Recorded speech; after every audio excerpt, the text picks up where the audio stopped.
नमस्कार, जय महाकाल। आप सभी का बहुत बहुत स्वागत है मेरे और आपके YouTube channel the revive astro में।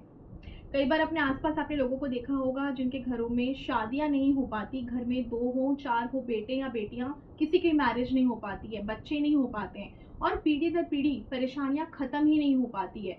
बहुत ज्यादा वास्तु दोष भरा हुआ है घर में और वो चीजें चाह के भी आप रेक्टिफाई नहीं करवा पा रहे हो। ये सारी चीजें हमारे पितरों से जुड़ी हुई है।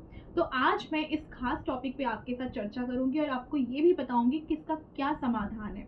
तो बने रहिए मेरे साथ इस पूरे वीडियो में आखिरी तक, ताकि आपको ये पूरी इन्फॉर्मेशन आज आपको मिल सके। नीचे दिया हुआ नंबर आप ही के लिए है, आप इस पे डीएम कर सकते हैं, इस पे ऑनलाइन ऑफलाइन अपना कंसल्टेशन बुक करवा के पढ़ते हैं इस वीडियो में। सबसे पहले मैं आपको बता दूं कि इस साल जो पितृ पक्ष है वो 2024 के सितंबर 17 से स्टार्ट होके 2 अक्टूबर 2024 तक चलेगा। तो ये जो 15 दिन की जर्नी है, यहाँ पर हमारे पितृ ये माने जाते हैं कि ये डायरेक्ट हमसे कम्युनिकेट कर सकते हैं। कम्युनिकेशन का मतलब ये है कि एनर्जी ट्रांसफर होती है। इस टाइम पे जितनी भी चीज़ें दुनिया में हैं वो एनर्जीज के थ्रू ही ट्रैवल होता है। जब हम पितरों की बात करते हैं तो यहाँ पर हमारे कुंडली में 12वें घर की बात हो रही है। 12वां घर हमारे पितरों का है और डायरेक्टली उनसे हम कम्युनिकेट उसके थ्रू करते हैं। जब भी हमारे जीवन में परेशानियां आती है तो हम अपने पितरों को ही सबसे पहले याद करते हैं, क्योंकि भगवान जो है वो सभी के लिए हैं, लेकिन पितृ जो है वो स्पेसिफिक उस लिनिएज के लिए है। तो जब भी पितृ दोष या पितृ शांति की चीजें करवाई जाती है या रिचुअल्स करते हैं तो हम अपने लिनिएज के जो लोग हैं उनको याद करते हैं। यहाँ पर बात आती है कई बार लड़के और लड़कियों के बीच में कि अगर मेल है तो वो तो क्लियर है कि वो अपने लीनिएज को याद करेंगे, लेकिन फीमेल है तो वो शादी के बाद भी क्या अपने कुल के लोगों को याद करेंगे या शादी के बाद अपने हस्बैंड की साइड के लोगों को याद करेंगे। तो इसमें आपको मैं क्लैरिटी दे दूं, आपका जो डीएनए है वो डिसाइड करता है कि आप कौन से कुल से हैं। आपकी मैरिज होने के बाद भी आपकी डीएनए नहीं चेंज होती है, ब्लड जो है वो सेम रहता है, डीएनए भी आपके मरते दम तक सेम रहता है। तो आपके जो पितृ हैं वो वही कहलाएंगे जो आपके ग्रैंड पेरेंट्स हैं या ग्रेट ग्रैंड पेरेंट्स हैं। उस लीनिएज के जो लोग हैं वही आपके पितृ होंगे। तो शादी के बाद ही सही, लेकिन आप हमेशा अपने पितरों को ही याद करेंगे। तो इस तरीके से आप रिचुअल्स जब भी करें उन्हीं को याद करके अपने तर्पण और अपनी जो भी प्रोसीजर है उसको कर सकते हैं। साथ में अगर हस्बैंड के साथ आप कर रहे हैं तो आपको ऑब्वियसली शादी के बाद आपके अपने हस्बैंड के साइड के जो पूर्वज हैं, जो पितृ हैं, उनको भी साथ में करना पड़ेगा। तो आपको दोनों ही तरफ के लोगों को याद करते हुए सारे डोनेशंस करने चाहिए। अब हम बात करते हैं सिम्टम्स की। पितृ दोष, जो पितृ होता है वो सबसे बड़ा जो ग्रह है वो है सूर्य का। सूर्य आत्मा का कारक है।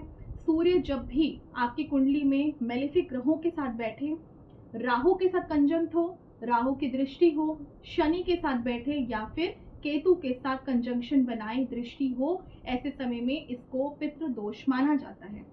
सूर्य जब भी नीच का हो, अब नीच का मतलब ये नहीं है कि कार्तिक मास में जन्म लेने वाले लोग का हमेशा पितृ दोष निकलेगा, बिल्कुल ऐसा नहीं है। जिनका सूर्य 7वें घर में हो, छठे में हो, पंचम में या चतुर्थ या तीसरे घर में हो, ये सारे घरों में जब भी सूर्य बैठा हो, पीड़ित हो, राहु केतु या शनि के साथ कोई भी तरीके से कंजंक्ट हो या फिर क्लोज कंजंक्शन में हो, साथ में दृष्टि अगर आती है शनि की, राहु की या केतु की, तो ऐसे में पितृ दोष जरूर बनता है।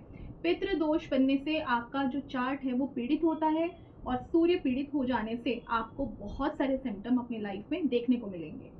सबसे पहले अगर हम सिम्टम की बात करते हैं, पितृ दोष से आपको सबसे पहला जो सिम्टम देखने को मिलेगा वो ये मिलेगा कि लाइफ में आप लगातार मेहनत करेंगे लेकिन आपके हाथ में कुछ नहीं आएगा।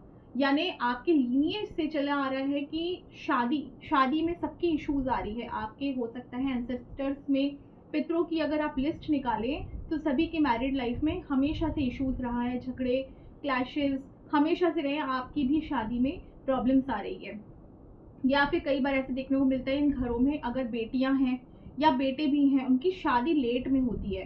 कई लोगों के घर में 40 के बाद शादियां होने का एक रिवाज होता है कि इस घर में सबकी शादियां ही लेट होती है, या लड़कियां हैं तो खासकर उनकी शादी नहीं हो पाती है। उनकी पूरी की पूरे जनरेशन में ऐसा है कि लड़कियों की शादी या तो हो नहीं पाती या तो डिवोर्स हो जाता है। तो ऐसे में भी पितृदोष बहुत क्लियर दिखता है।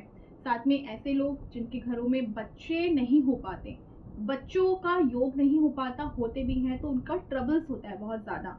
बच्चों में कोई ना कोई शारीरिक बीमारी, कोई ना कोई मेंटल डिसेबिलिटी अगर आती है तो ये सारी चीज़ें भी इसी दोष को इंडिकेट करती है। और एक खास बात, हमारे घर जो है वो भी हमारे कुंडली से रिलेटेड है। जब भी हम कोई घर लेते हैं, घर में अगर बहुत ज़्यादा वास्तु दोष है, घर में 12th हाउस पीड़ित है और घर में हमेशा एक प्रॉब्लम्स लगा रहता है, यानी एक साथ बैठ के आप खाना भी नहीं खा सकते, हमेशा क्लैशेस, झगड़े झंझट हमेशा लगे रहते हैं, तो पितृ दोष में घर में हमेशा वास्तु दोष आना बहुत कॉमन है। चाहे आप कितना ही अपना वास्तु चेक करवा के ले लें, लेकिन लास्ट में दोष आपको ज़रूर मिलेगा इस घर में, क्योंकि पितृ दोष, इसका क्योर करना या फिर इसको क्लियर करना एक बहुत बड़ा चीज़ है। आपको आइडेंटिफाई करना बहुत ज़रूरी है कि यहाँ पितृ दोष का रीज़न बन रहा है। जब तक आप उसका सोल्यूशन नहीं निकालेंगे, आपके घर का वास्तु भी नहीं हो सकता। तो इसलिए इन चीज़ों को ज़रूर ध्यान दें। अब मैं आपसे बात करने वाली हूँ कि रेमेडीज़ के बारे में। तो दोष तो बिल्कुल होते हैं, लेकिन इनका रेमेडीज़ करना भी बड़ा इम्पॉर्टेंट है। और ये जो टाइम है, जो कि 15 दिनों का हमें समय मिलता है, ये बड़ा इंपॉर्टेंट है। इसको यूटिलाइज करना बहुत ज़रूरी है आप सभी के लिए। तो सबसे पहली रेमेडी, जो कि बहुत कॉमन रेमेडी है, मैं सभी को दूंगी। इस समय में दोष आपके घर में हो चाहे ना हो, आपके बच्चों के चार्ट में हो, कई बार होता है अपने चार्ट में नहीं है, बच्चों के चार्ट में, तो ऐसे में आप सभी पूरी फैमिली मेंबर्स को एक उपाय ज़रूर करना चाहिए। पितृ जब स्टार्ट हो उसके पहले दिन से लेके आखिरी दिन तक हर रोज़ गौशाला में विजिट करें। गौशाला में जाके गायों को हरी घास, चारा ज़रूर खिला के आए। ये सबसे पहली रेमेडी और बहुत ही ज़्यादा फ्रूटफुल रेमेडी है, क्योंकि ये कार्मिक रेमेडी, अपने हाथों से करने वाली रेमेडी है। इसमें हर एक दिन आपको ज़रूर चारा खिलाना है, एक भी दिन मिस नहीं होना चाहिए। दूसरी रेमेडी उन सभी के लिए जिन लोगों के सपने में पितृ आते हैं, जिन लोगों के ड्रीम्स में पितृ आते हैं और आके उन्हें कुछ कहने की कोशिश कर रहे हैं। आप बहुत सारे लोगों के मेरे पास प्रश्न आते हैं कि हमें ड्रीम्स में हमारे पेरेंट्स दिखते हैं या ग्रैंड पेरेंट्स दिखते हैं, हमें समझ में नहीं आता हमें क्या करना है। तो इस टाइम पे आपको ये वाला उपाय ज़रूर करना चाहिए। इस टाइम पे आपको सबसे पहले तो उनको जो पसंदीदा जो भोजन था, जैसे कई लोगों का भोजन कुछ ना कुछ फ्रूट या कुछ ना कुछ खाना उन्हें बहुत पसंद था, कोई खीर पसंद है, कोई मिठाई पसंद है, ऐसी चीज़ों को इन 15 दिनों में जितने बार हो सके भोजन में इंक्लूड करें, आप डोनेट करें। और ब्राह्मणों को चढ़ाने के समय जो भी खाना आप चढ़ा रहे हैं, क्योंकि जनरली पितृपक्ष में हम ब्राह्मणों को भोजन कराते हैं, इस टाइम पे ये जो फूड है ये इंक्लूड ज़रूर करें अपने खाने में। तीसरा रेमेडी उन सभी लोगों के लिए जो लोग पितृ दोष से बहुत लंबे समय से ग्रसित हैं, शादी नहीं हो पा रही है, बच्चों से रिलेटेड इशू है, क्लैशेस होती है, पेरेंट्स और बच्चों के बीच में भी अनबन हो जाती है, तो ऐसे लोगों को इस टाइम पे एक उपाय जो कि बहुत ज़्यादा ज़रूरी है हर एक इंसान को करना, पितृदोष नहीं है तो भी ज़रूर करें इस उपाय को। इन 15 दिनों तक आटे का एक दिया बनाएं, इसमें घी, देशी गाय का घी डालें और इसको जला के शाम के टाइम पे कोई भी आसपास में जो आपके पास अवेलेबल हो वो मंदिर, शिवलिंग के पास होने से सबसे ज़्यादा अच्छा होगा, शिव जी के पास जाके इस दिया को जला के आए। ये दिया 15 दिनों तक हर रोज़ आपको जाना है जलाने के लिए। ये 15 दिन आपने जो भी प्रे किया, इसमें सबसे बड़ी ध्यान चीज़ रखनी है कि आपको मांगना कुछ भी नहीं है। इस टाइम पे आपको सिर्फ और सिर्फ यही भाव लेके चढ़ाना है कि जो भी पितृ हमारे तरफ से नाराज़ हैं, जो भी दोष रह गया है या पितरों की तरफ से जो भी अधूरी इच्छाएं रह गई है, वो चीज़ें हम कंप्लीट कर रहे हैं इस दिए के थ्रू आए और उनके पास ये ब्लेसिंग्स लेके आए कि आपके घर में जो भी दोष है वो चीज़ें यहाँ से चली जाए। तो इस तरीके से ये जो 3 उपाय हैं ये बहुत ज़्यादा काम आने वाली है। और चौथा उपाय उन लोगों के लिए जिनकी लाइफ में शादी नहीं हो पाती, बच्चे नहीं हो पा रहे, जिनकी जीवन में उन्नति रुकी हुई है, बिल्कुल कहीं से भी कोई भी वे आउट नहीं निकल रहा और उपाय करने के बाद भी, बड़े बड़े उपाय के बाद भी वे आउट नहीं निकल रहा, वो लोग इस टाइम पे पितृ शांति पूजा ज़रूर कराइएगा। पितृ शांति पूजा करवा लेने से ये हो जाता है कि आपके लॉन्ग टाइम से, यानी जनरेशन वाइज, लीनिएज वाइज जो प्रॉब्लम चले आ रहे हैं वो प्रॉब्लम्स जो है इन रिचुअल्स के थ्रू क्लियर हो जाते हैं। साथ में कार्मिक उपाय आपको ये करना है कि इस टाइम पे डोनेशंस बहुत ज़्यादा करें। डोनेशंस के तौर पे आप भोजन का, फूड का डोनेशन बहुत ज़्यादा कर सकते हैं। जो भी खाना आप बनाते हैं 15 दिनों तक कोशिश करें ज़्यादा से ज़्यादा लोगों को, कम से कम आप एक मेल एक फीमेल को ज़रूर डोनेट करें। जितना ज़्यादा कर पाएंगे उतना अच्छा है आपके तरफ से। और अगर पूजा करवाते हैं साथ में तो फिर आप मान लीजिए आपने इन रिचुअल्स को कंप्लीट करने का एक और रास्ता ढूंढ लिया। तो इस तरीके से ये सारे रिचुअल्स आप इन दिनों में कर सकते हैं।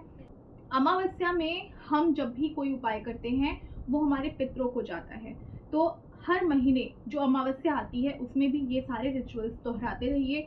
आप जब करेंगे आपको खुद दिखेगा कि आपके सामने जो लंबे समय से परेशानियां चल रही थी वो धीरे धीरे धीरे सॉल्व होती हुई दिखाई देगी। जब भी आप कोई चीज़ भाव से, प्यार से और श्रद्धा से करते हैं, ये बिल्कुल आस नहीं लगा के कि आज करें और कल ही हमें सोल्यूशन मिल गया। अगर इस तरीके से आप नहीं करते तो आपको ये दिखाई देगा एक लंबे समय के बाद कि जो सोल्यूशन निकला है वो परमानेंट है।